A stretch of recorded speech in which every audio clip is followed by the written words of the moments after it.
The sterile, recycled air of an airport terminal holds a million silent stories of reunion and departure. But on a crisp autumn morning at Chicago O'Hare, within the bustling chaos of Gate C-17, a story was about to unfold that would send shock waves through the corporate stratosphere of one of the world's largest airlines. It wasn't a story of a hijacking or a medical emergency. It was a story about a line, a simple velvet rope separating the privileged from the patient. A black woman in a simple grey sweatsuit stepped toward that rope, holding a first-class ticket, and was met with a wall of derision.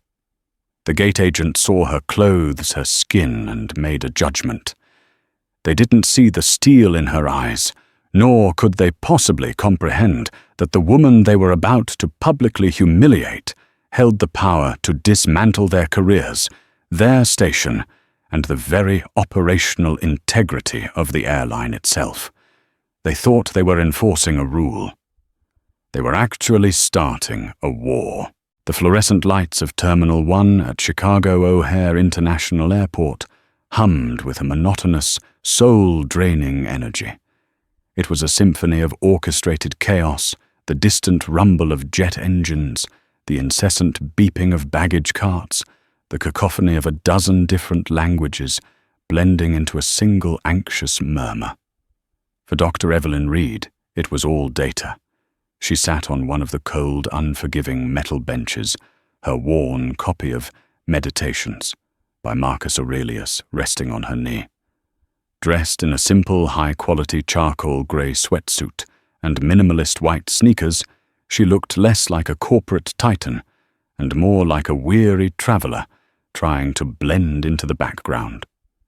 Which was, of course, the entire point.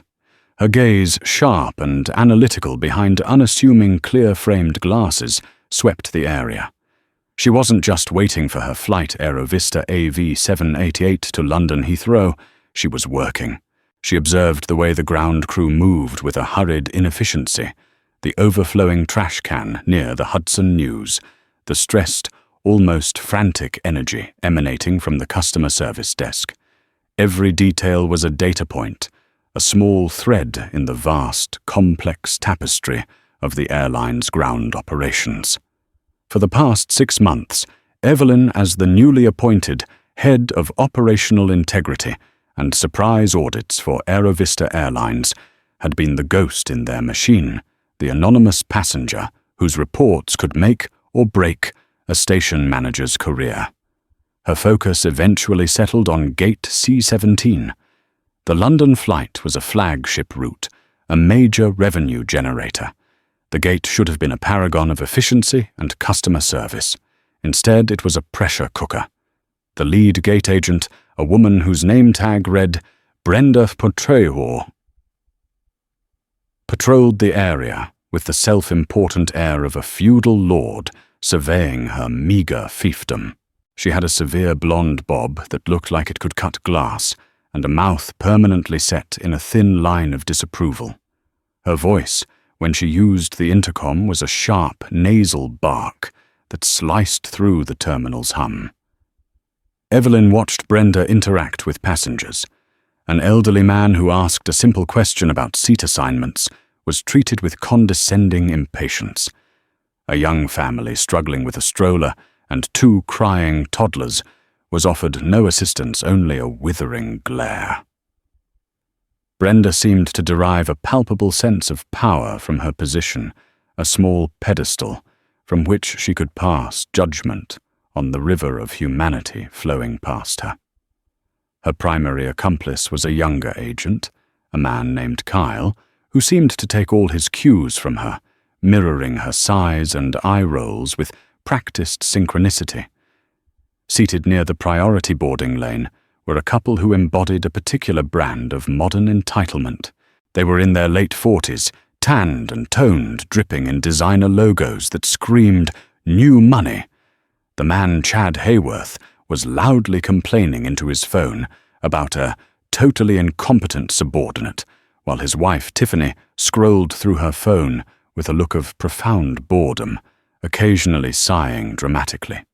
They were Platinum Elite members, a fact Chad had made sure to announce to the general vicinity when he'd first arrived. They positioned themselves as the unofficial guardians of the priority lane, occasionally glancing at the growing line of economy passengers with undisguised disdain. Evelyn had a first-class ticket nestled inside her simple canvas tote bag. It was standard procedure for her audits. To truly understand the passenger experience, she had to live it across all service tiers. Today was a first-class audit. She wasn't looking for trouble, but her job was to find it, to identify the friction points, the failures in process, and personnel that cost the airline millions in lost revenue and goodwill. She had a feeling Gate C-17 was about to provide a wealth of data. We will now begin pre-boarding for Aerovista flight BT-8 to London Heathrow. Brenda's voice crackled over the PA system. This is for our passengers requiring special assistance families with small children and active duty military personnel in uniform. A small trickle of people moved forward. Evelyn remained seated, observing. Brenda's scrutiny of each passenger was intense, her gaze lingering on a family whose children were, in her opinion, perhaps a little too old to qualify. Next, Brenda announced, her voice hardening slightly. We will begin boarding our concierge key and global services members. Please have your boarding passes ready. A handful of seasoned travelers approached. Then came the announcement Evelyn was waiting for. We will now welcome our first-class passengers, as well as our Platinum Elite and Gold Star Alliance members, to board through the priority lane. The Hayworths stood up with a sense of ceremony, Chad giving a smug little smile to the economy passengers as he adjusted his blazer. Evelyn tucked her book into her bag, stood up, and stretched casually. She pulled out her boarding pass from her tote bag and walked calmly towards the blue carpet of the priority lane. She saw the flicker in Brenda's eyes before she even reached the podium. It was a look of immediate, instinctual dismissal. Brenda's gaze raked over Evelyn's simple sweatsuit, her unadorned face, her practical sneakers. The gate agent's brain, programmed by 1,000 unconscious biases, ran a quick, flawed calculation and arrived at a single erroneous conclusion. This person does not belong here. Evelyn was 3 feet from the podium when Brenda held up a hand palm out, like a traffic cop halting a jalopy.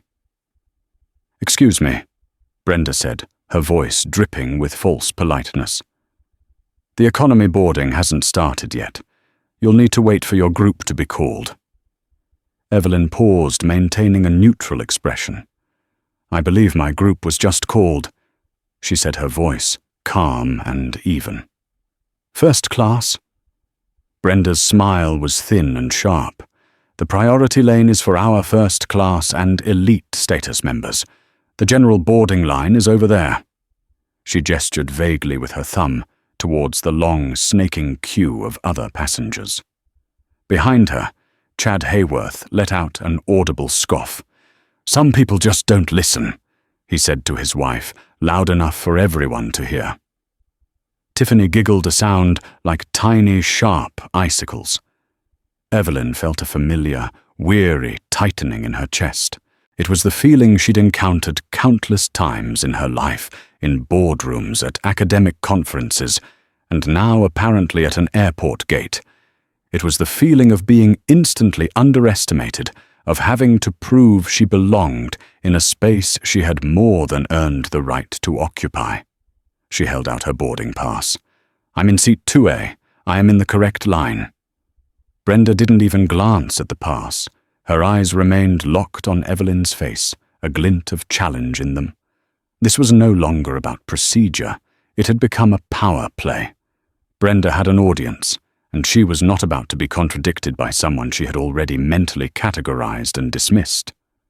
The storm had arrived at Gate C-17.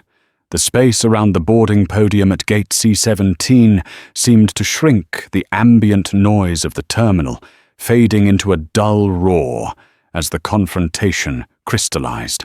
All eyes were now on the two women, Brenda the gate agent, standing behind her bastion of authority, and Evelyn the passenger, standing on the threshold of the priority lane, an island of calm in a rising tide of tension. "Ma'am," Brenda said, enunciating each syllable with exaggerated slowness, as if speaking to a child or someone who didn't understand English. "I'm going to have to ask you to step aside. You are holding up the line for our actual priority passengers." The emphasis on the word actual was a deliberate sharpened barb. It was meant to embarrass, to put Evelyn in her place. Kyle, the junior agent, shuffled some papers, avoiding eye contact, but listening intently. The Hayworths watched with rapt attention, their expressions a mixture of amusement and indignation on Brenda's behalf. "There is no need to be condescending," Evelyn replied, her voice remaining level, though a sliver of ice had entered her tone. "All you need to do is look at my boarding pass. It will confirm my seat is 2A first class." She extended her hand again, holding the pass steady. The crisp paper was a stark contrast to the escalating emotion of the scene. Brenda crossed her arms, a classic defensive posture. She was doubling down. Backing down now would be an admission of error, a crack in her fragile authority. "I don't need to see your pass," she snapped. "We've had a lot of issues recently with people trying to board early using fake or old boarding passes. It's a security issue." It was a blatant fabricated excuse, and they both knew it. The accusation hung in the air, ugly and transparent. She was accusing Evelyn of being a fraud, a queue jumper, someone trying to game the system. "Are you accusing me of attempting to board with a fraudulent document?" Evelyn asked her question, precise and dangerous. She was no longer just a passenger.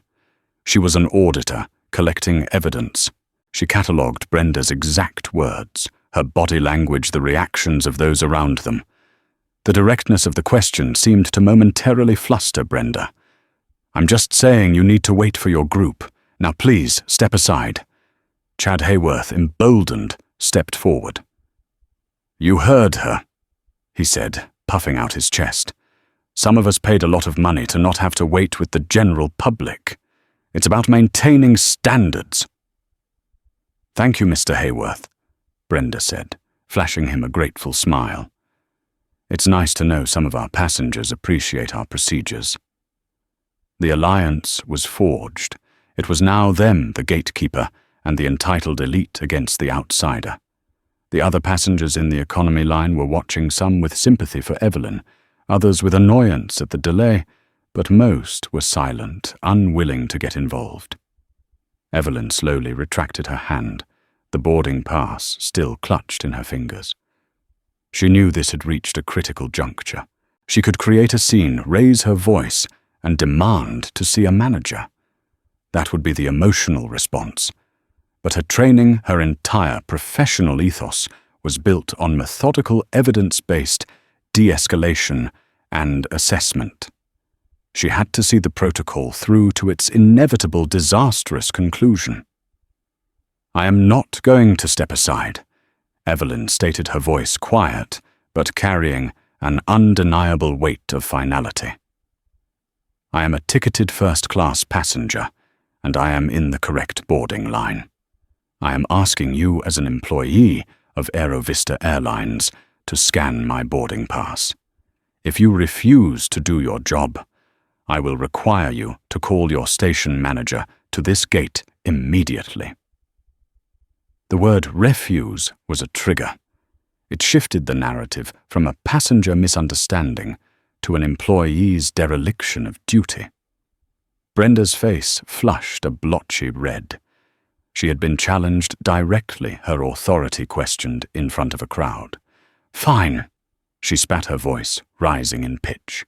"You want the manager, you'll get the manager." She snatched the intercom microphone.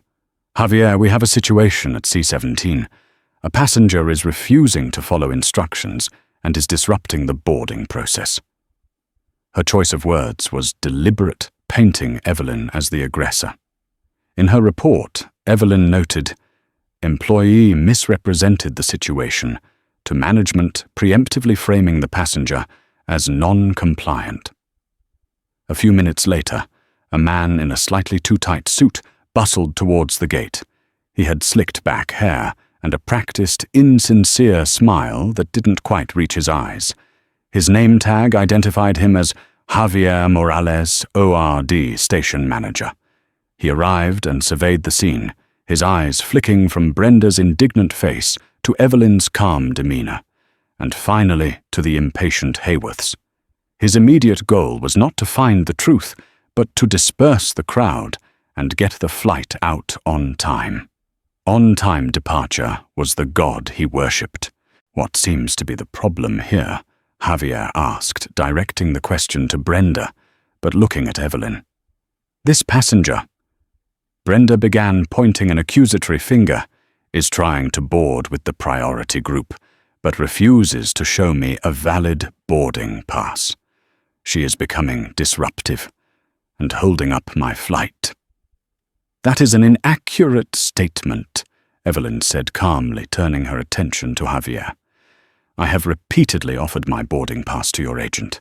She has refused to look at it and has accused me of trying to board with a fraudulent document. She then told me to leave the priority line. I am in seat 2A. Here is my pass. She offered it to Javier. He took it, but his glance at it was cursory dismissive. His priority was backing his employee, maintaining a united front. To do otherwise would be to invite chaos every time a passenger had a complaint. I understand, Javier said, handing the pass back to Evelyn without scanning it. But sometimes there are system glitches, and the scanners won't accept a pass until the correct group is called. Brenda is one of our most experienced agents. She knows the procedure. If she's asking you to wait, it's for a reason. He was creating a corporate fiction to shield his employee, to invalidate Evelyn's reality.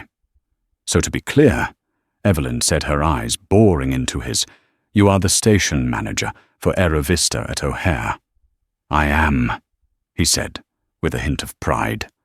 And you are officially endorsing your agent's decision to deny me, a ticketed first-class passenger, boarding at my designated time, based on her unsubstantiated assessment that I do not belong in this line.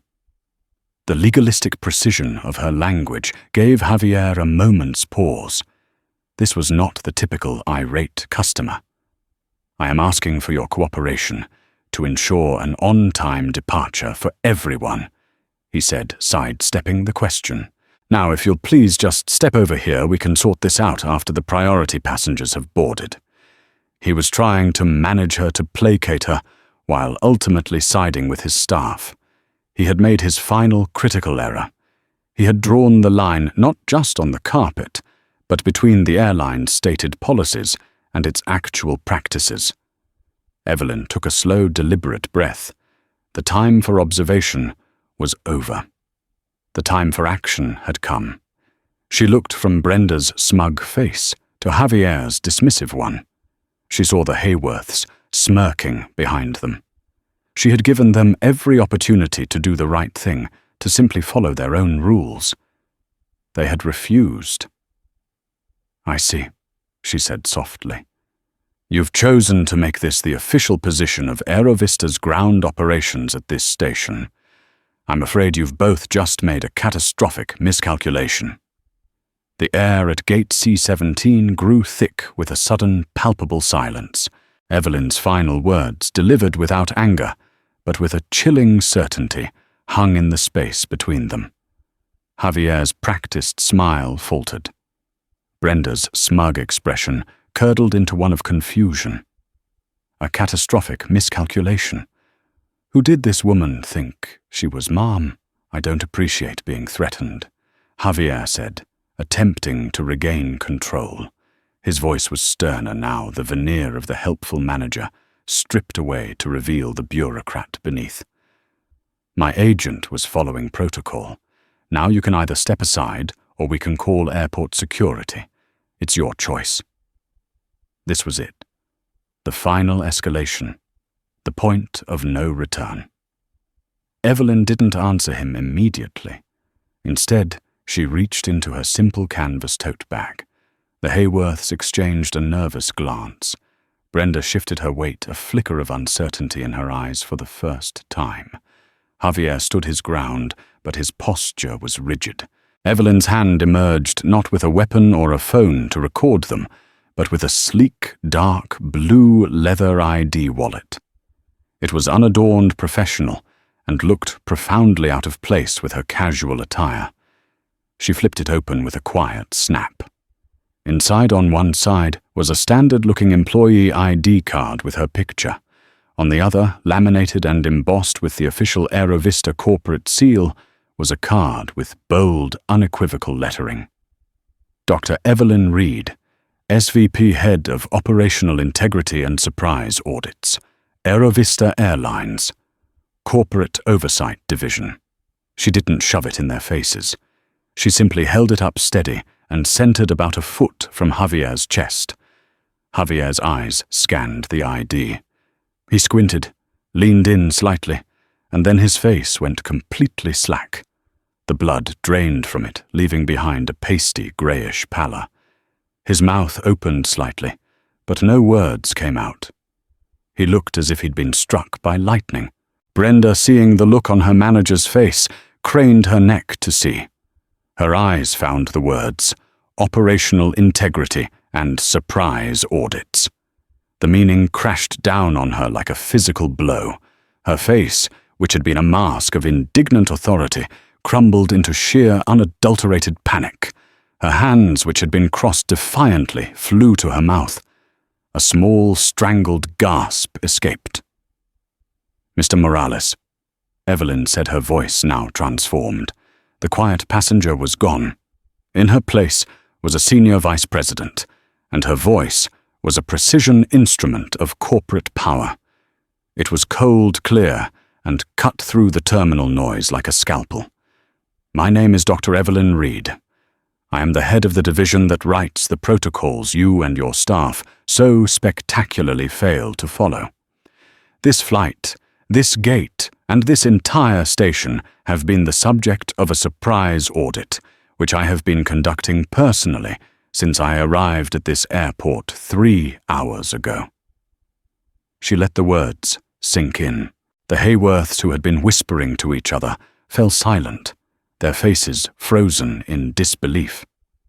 Chad's smug grin had vanished, replaced by a look of dawning horror as he began to connect the dots of his own boorish behavior. Evelyn turned her gaze to Brenda, whose eyes were wide with terror. "Brenda," Evelyn said, her tone devoid of any warmth, "your conduct has been noted. Your refusal to scan a valid boarding pass, your fabricated accusation of fraud, your public humiliation of a passenger based on, what shall we call it, a visual assessment, your decision to escalate rather than de-escalate, your misrepresentation of the situation to your manager."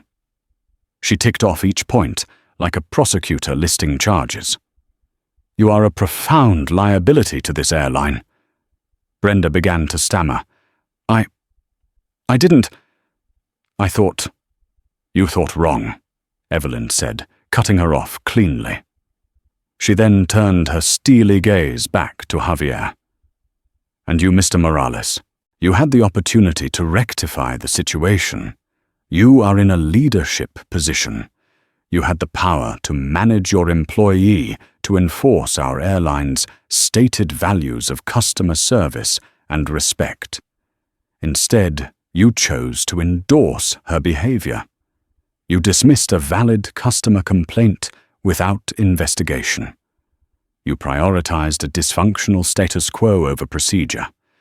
You threatened a first-class passenger with security for simply asking your staff to do their job." She paused, letting the weight of his failure settle on him. "I want you to get on your radio right now, and I want you to request the immediate presence of Aerovista's Chief of Airport Security for the Midwest region. I also want you to contact corporate HR and inform them that you and Agent Brenda Miller are to be placed on immediate indefinite administrative leave pending a full investigation. An investigation, she added, her eyes narrowing slightly, that I will be personally overseeing. Javier was paralyzed, his mind racing, trying to find an escape route where none existed. He was looking at the woman who held his entire career in the palm of her hand. The on-time departure he prized so highly was now the least of his concerns. His entire world was collapsing around him.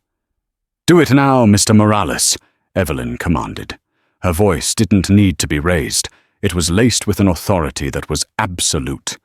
With trembling hands, Javier fumbled for his radio. His fingers seemed clumsy alien to him. "Dispatch, this is Javier Morales at C-17, he stammered, his voice cracking. I need to request."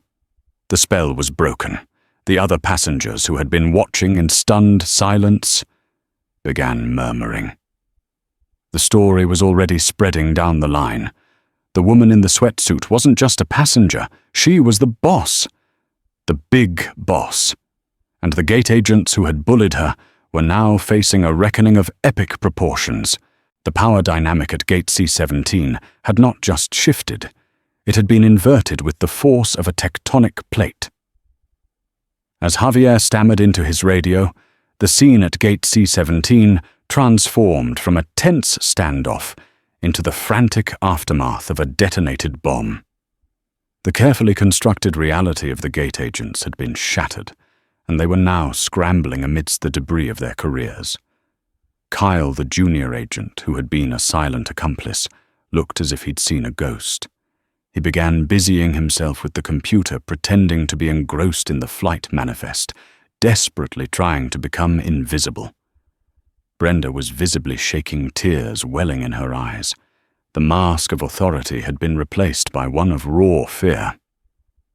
"Dr. Reed," she pleaded, her voice a pathetic whisper, "I am so sorry. It was a mistake. I was just stressed the flight is full." Evelyn held up a hand, silencing her. "Save your excuses for your HR hearing. Brenda," she said, her tone clinical and detached. "Right now your priority is to step away from this podium. You will not interact with another passenger. Is that understood?" Brenda nodded meekly, her face ashen, and stumbled back towards the staff door, looking utterly broken. Javier, having completed his humiliating call, turned back to Evelyn, his face a mess of desperation. "Dr. Reed, please," he begged. "A moment of your time. This is a misunderstanding. Brenda has been under a lot of pressure. We can fix this. A commendation, an upgrade on your next flight, whatever you want." "What I want, Mr. Morales," Evelyn cut in, her voice dangerously low, "is for my airline to function as it's supposed to. What I want is for a black woman in a sweatsuit holding a valid first-class ticket to be treated with the same respect as a white man in a suit. This isn't about me wanting a personal apology or a free upgrade. This is about a systemic failure of which you and your agent are the public face. You have failed." Just then, two figures approached with haste. One was a man in a crisp pilot's uniform, his face etched with concern. The other was the lead flight attendant, her expression a mixture of apprehension and professionalism. They had clearly been alerted, via the cockpit communication system, that a major incident involving a corporate SVP was unfolding at their gate. "Dr. Reed." The pilot, Captain Miller, asked, his voice calm and respectful. "I'm Captain David Miller. I was just informed of the situation. On behalf of the entire flight crew, I want to offer my sincerest apologies for what you've experienced. It is unacceptable." Evelyn offered him a slight nod. "Thank you, Captain. This is not a reflection on your crew. This is a ground operations issue." "Is there anything at all we can do?" the lead flight attendant, a woman named Sarah, asked earnestly. "Yes," Evelyn replied. "You can begin boarding the rest of the passengers. Let's try to minimize the delay this incident has caused them. I will board last." As Sarah and the now terrified Kyle began scanning tickets for the other first-class passengers, Evelyn turned her attention to the Hayworths.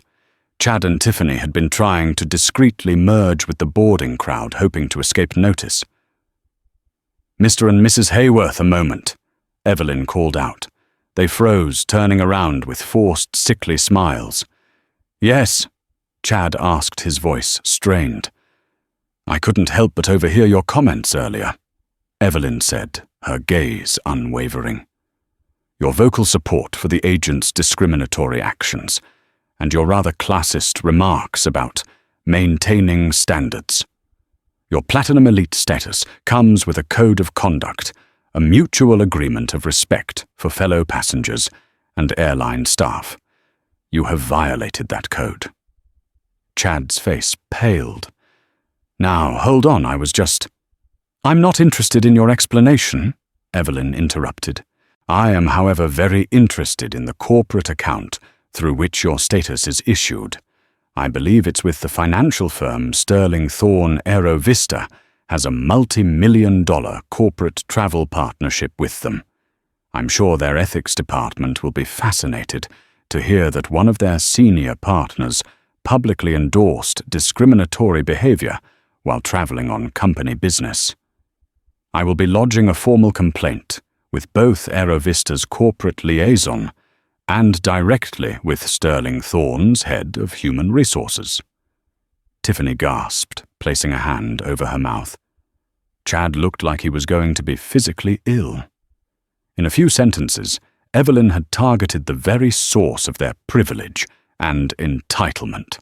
Their coveted status, their corporate standing, it was all suddenly at risk.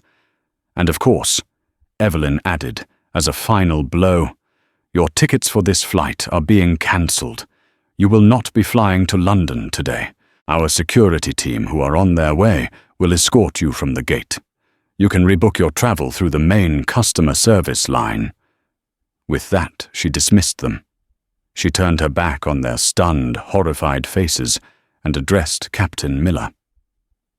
"Captain, I will need a full copy of the gate's CCTV footage from the last hour, as well as the employee records for Agent Miller and Manager Morales. Please have them sent to my corporate office by the time we land in London." "It will be done, Dr. Reed," the captain affirmed without hesitation.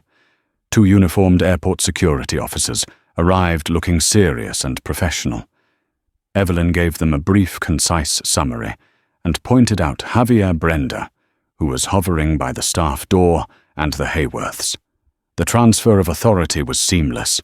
The security officers began speaking to the disgraced employees and the entitled couple in low, firm tones. Evelyn finally allowed herself to board the aircraft. As she stepped through the door, the lead flight attendant, Sarah, greeted her. "Dr. Reed, welcome aboard. Please let me know if there is anything at all you need." "Thank you, Sarah," Evelyn said warmly. "Just a bottle of water before takeoff would be lovely." She made her way to seat 2A. As she settled into the plush leather, she looked out the window. She could see Javier and Brenda being escorted away from the gate area. She saw the Hayworths, their luggage, now being offloaded from the plane, arguing futilely with a security officer. It was a satisfying sight, but Evelyn felt no joy, only a grim sense of purpose. The public part of the audit was over. The real work, the deep systemic dissection of how a place like O'Hare could become so toxic, was just beginning. She pulled out a small, secure tablet from her tote bag, opened a new file, labeled ORD-C and Citizen Audit, and began to type. Her report would not be about a single unpleasant encounter. It would be a blueprint for change, forged in the fire of public humiliation and corporate failure. The transatlantic flight to London was 8 hours of focused, relentless work. While other first-class passengers enjoyed champagne and gourmet meals, Evelyn Reed sat in the quiet hum of the Boeing 787's cabin, her face illuminated by the glow of her encrypted tablet. The incident at Gate C-17 was no longer just a personal affront. It was the tip of a colossal iceberg, and Evelyn was determined to map every treacherous inch of it beneath the surface. Upon landing at Heathrow and checking into her hotel, she didn't rest. She convened a secure video conference with her core team back in New York, a hand-picked group of data analysts, former NTSB investigators and HR specialists known for their ruthless efficiency. "All right, team," she began, her face crisp and clear on their screens. "Let's unpack O'Hare. I want everything. Pull every customer complaint filed against the ORD station for the past 24 months. Cross-reference them by employee name, particularly Brenda Miller and Javier Morales. I want to see if a pattern emerges. Filter for keywords: rude, discriminatory, refused, profiled." The data began pouring in within the hour, and the picture it painted was damning. Under Javier Morales' tenure as station manager, complaints of rude and dismissive behavior had risen by 300%. A disturbing number of those complaints came from non-white passengers. Time and again, they described situations eerily similar to Evelyn's own being passed over, in priority lines being spoken to condescendingly, having their credentials questioned. And for every complaint, the resolution was the same: a templated apology from Javier's office, a few thousand bonus miles, and a note in the file stating, "Passenger misunderstanding, employee counseled." There was never any real disciplinary action. Javier had created a culture where his staff felt untouchable as long as they kept the planes moving on time. He was gaming the system, Evelyn explained to her team. His performance bonuses were tied almost exclusively to on-time departure metrics, so he incentivized speed over service. If that meant cutting corners, ignoring passenger issues, or allowing his staff to bully people to get them on the plane faster, he was fine with it. He wasn't managing a team, he was managing a number. But the audit went deeper. Evelyn had her investigators pull maintenance and baggage handling logs. They discovered that to keep the departure times sharp, Javier's teams were frequently signing off on final cabin sweeps that were never performed. They found instances where baggage loading was rushed, leading to a spike in lost or damaged luggage claims that was significantly higher than at other hubs like JFK or LAX. He was sacrificing safety and service on the altar of speed. The case of Brenda Miller was even more revealing. Her file was thick with minor commendations for efficiency, all signed by Javier. But it was also peppered with a dozen passenger complaints, all of which had been dismissed. One from 8 months prior was from a black doctor who claimed Brenda had loudly and mockingly questioned if his medical degree was real when he tried to board early with the medical personnel group. Another was from a Latino family who said Brenda had threatened to have them removed from the flight because their children were too noisy at the gate. Brenda wasn't just a stressed employee. She was a serial abuser of her minor authority, protected and enabled by her manager. Javier hadn't just overlooked her behavior, he had cultivated it. Meanwhile, Evelyn's corporate liaison team had acted on her instructions regarding the Hayworths. A senior executive from Aerovista's corporate sales division made a formal call to the CEO of Sterling Thorne. He didn't just report Chad Hayworth's behavior, he presented it as a serious breach of their corporate partnership agreement, which contained a standard good conduct clause for its traveling employees. The fallout was swift. Chad Hayworth was summoned to a meeting with his company's board. Publicly endorsing discriminatory behavior was a massive liability for a financial firm that preached diversity and inclusion in its marketing materials. His coveted partnership was suddenly on thin ice. Their Platinum Elite status was immediately revoked by Aerovista, and a note was placed on their file, flagging them for scrutiny every time they flew. The public line, the one they so disdained, was now their only option. For 3 days, Evelyn and her team worked around the clock from London building their case. They compiled security footage, passenger testimonies, employee records, and performance metrics into a single devastating narrative. The report was no longer just about Brenda and Javier. It was about the rot in the entire O'Hare station. It was a story of systemic bias, managerial negligence, and a corporate culture that prioritized statistics over people. The report, which she titled The O'Hare Paradox, a systemic failure in operational integrity, was more than an audit. It was an indictment. It detailed how Javier Morales had created a toxic fiefdom that not only failed customers, but also put the airline at significant legal and financial risk. Every dismissed complaint, every rushed safety check was a potential lawsuit, a potential disaster waiting to happen. On the 4th day, Evelyn flew back to New York. She wasn't flying as an anonymous passenger this time. She was met on the jet bridge at JFK by the airport's own station manager, a man who greeted her with a nervous but profoundly respectful, "Welcome home, Dr. Reed. We have a car waiting for you." She carried her report, now bound in a simple blue cover in her briefcase. It felt heavy, not with the weight of paper, but with the weight of the careers it would end and the change it would force. The time for quiet investigation was over. The hammer was about to fall. The main boardroom on the 50th floor of the Aerovista corporate headquarters in Manhattan was a place of immense power. Its floor-to-ceiling windows offered a panoramic view of the city, a glittering testament to the airline's global reach. It was here that billion-dollar deals were signed and the company's future was charted. And it was here that Evelyn Reed would present her findings.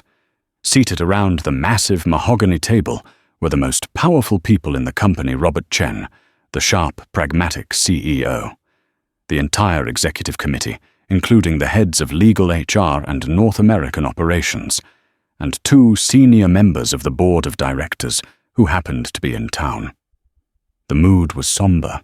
They had all received a 1-page executive summary of the O'Hare incident, and they knew this was not going to be a pleasant meeting. Evelyn stood at the head of the table, a large monitor behind her. She was no longer the anonymous traveler in a sweatsuit. She wore a tailored navy blue dress, her hair was pulled back in a professional chignon, and her demeanor was one of unshakable command. She was in her element. "Good morning," she began, her voice, calm and steady, filling the room.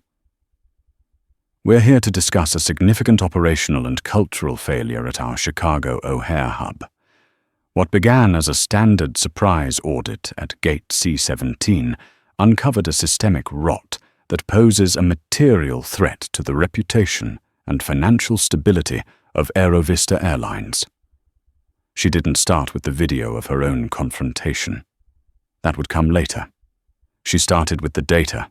Charts and graphs filled the screen behind her, illustrating the dramatic spike in passenger complaints under Javier Morales.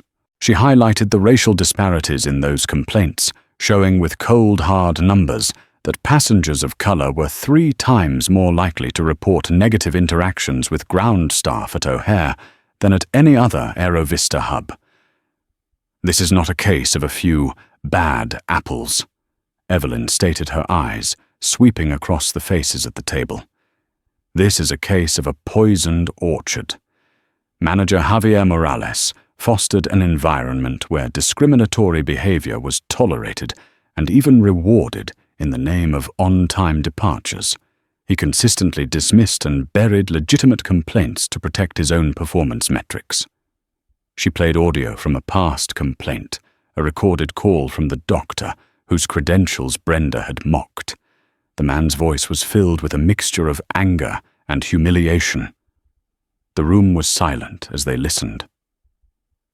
"That complaint was classified by Mr. Morales as unsubstantiated," Evelyn said quietly.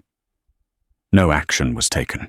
She then moved on to the safety lapses, detailing the falsified cabin sweep logs and the rushed baggage procedures. The head of North American operations, a burly man named Frank, shifted uncomfortably in his seat. This was happening on his watch. Finally, she played the CCTV footage from Gate C-17. The executives watched in stony silence as the events unfolded on screen. They saw Brenda's dismissive wave of the hand. They heard Chad Hayworth's smug comments. They saw Javier Morales arrive and, without any real investigation, side with his employee against a customer. They watched the entire ugly spectacle of prejudice and incompetence. When the footage showed Evelyn revealing her corporate ID, the tension in the room broke. The CEO, Robert Chen, let out a long, slow breath and rubbed his temples.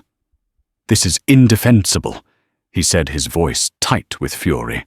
"Absolutely indefensible."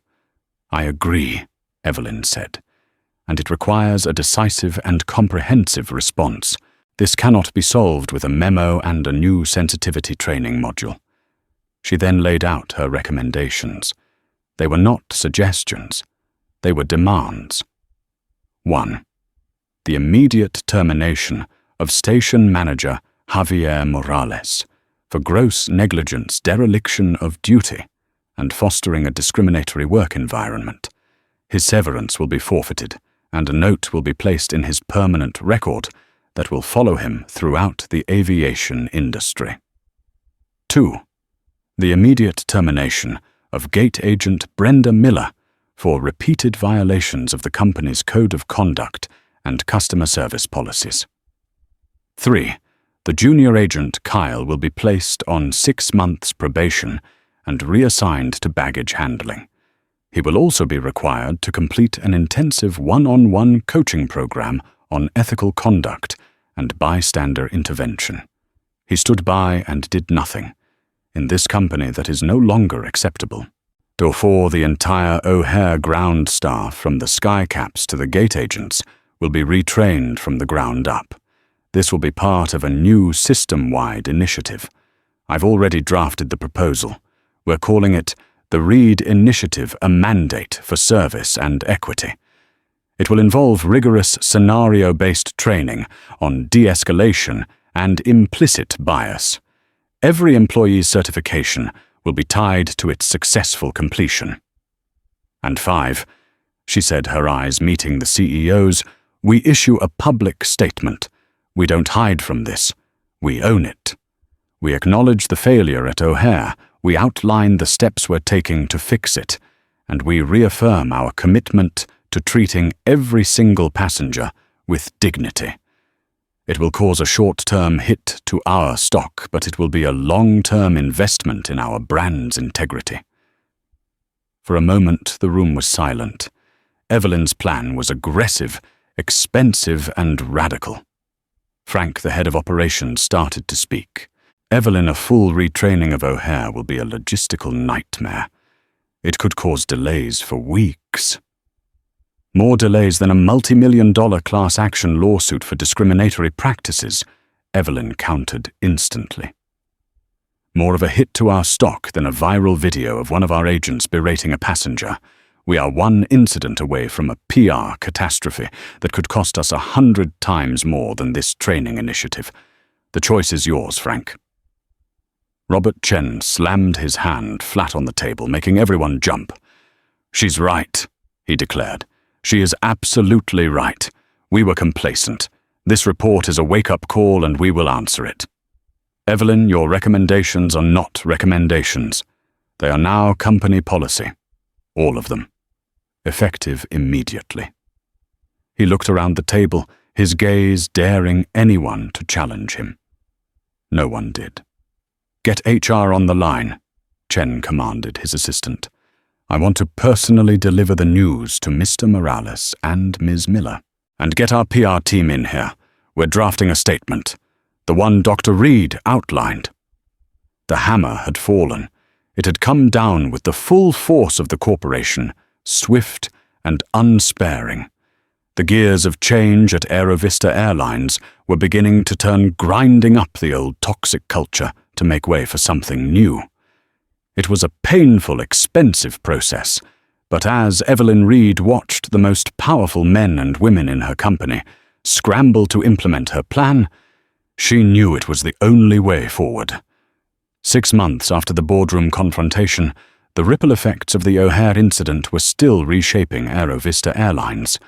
The initial fallout had been exactly as Evelyn predicted. When the company issued its public apology and announced the firing of 2 employees and a top-to-bottom retraining of its O'Hare staff, the stock took a 5% dip. News outlets ran stories about the Aerovista meltdown, and competitors tried to poach their corporate clients. But then something remarkable happened. The company's transparency was met not with sustained scorn, but with a grudging respect. Passenger advocacy groups praised the airline for its proactive and honest approach. The story of what happened to Dr. Reed, which inevitably leaked in broad strokes, became a cautionary tale within the industry, a powerful example of hard karma. The Reed Initiative was rolled out system-wide. It was an intensive 2-day training course that was nothing like the boring check-the-box sensitivity videos of the past. It used virtual reality simulations to put employees in the shoes of a passenger experiencing discrimination. It featured blunt, honest conversations about implicit bias. It was difficult, uncomfortable, and transformative. Graduation from the program became a requirement for promotion. At Chicago O'Hare, the change was palpable. The station was now run by a new manager, a woman promoted from within who was known for her exceptional people skills. The atmosphere at the gates felt different, less frantic, more helpful. Passenger satisfaction scores for the hub, which had been in the basement, began a slow but steady climb. Javier Morales and Brenda Miller became ghosts in the industry. Javier tried to get a management position at a smaller regional airline, but the note in his file, combined with industry gossip, made him untouchable. The last anyone heard, he was managing a logistics warehouse for an online retail company. Brenda Miller left Chicago entirely unable to find another job in the travel sector. She had learned the hard way that a few moments of petty tyranny could have a lifetime of consequences. As for the Hayworths, their karma was swift and precise. Sterling Thorne, facing pressure from its own diversity committee and not wanting to be associated with such public bigotry, terminated its partnership with Chad Hayworth. He lost his 7-figure income and his place in the corporate elite. Their life of casual luxury, funded by a system they felt they were above, came to an abrupt end.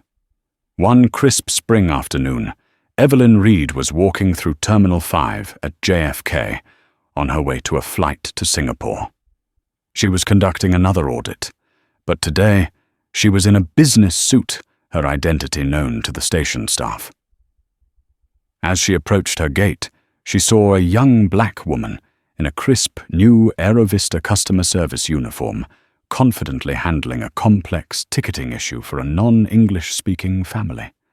The young agent was patient, kind, and resourceful, using a translation app on her phone to communicate. Evelyn watched for a moment, a rare, genuine smile gracing her lips. After the agent had successfully resolved the family's issue and sent them on their way with a smile, Evelyn approached her. "Excuse me," Evelyn said. "I'm Dr. Reed." The young woman's eyes widened in recognition. "Dr. Reed, it's an honor. I'm Tiana. I'm new." "You handled that situation beautifully, Tiana," Evelyn said, with real professionalism and empathy. Tiana beamed. "Thank you, Mom. I just graduated from the Reed Initiative training last month. It's funny the story of what happened to you at O'Hare. It's what made me want to apply here.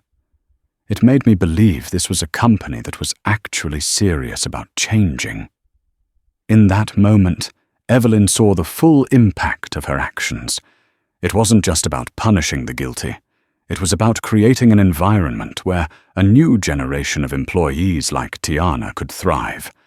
It was about building an airline that lived up to the promises it made on its glossy posters. She had faced down ugliness and ignorance at gate C17, not with rage, but with a quiet, unyielding insistence on principle. The line that Brenda had drawn on the floor that day had become a line in the sand for the entire company. Because of what happened on that day, Aerovista Airlines had been forced to look in the mirror and decide what it truly wanted to be. And because of Dr. Evelyn Reed, it had chosen to be better. As she boarded her flight, she felt a sense of profound satisfaction. The audit was complete. This story is a powerful reminder that the abuse of power, no matter how small, can have devastating consequences, and that true integrity often comes in the most unexpected packages. Dr. Evelyn Reed wasn't just fighting for her right to board a plane. She was fighting for a principle that should be universal, that respect is not earned through status or appearance, but is a fundamental right for everyone. The swift and decisive karma that befell Brenda Javier and the Hayworths serves as a stark warning to anyone who believes their position puts them above accountability. If this story of justice and systemic change resonated with you, please hit that like button to help it reach more people. Share it with someone who needs to hear it, and don't forget to subscribe to the channel for more true stories of karma accountability and the incredible moments when the system is forced to correct itself. Thank you for listening.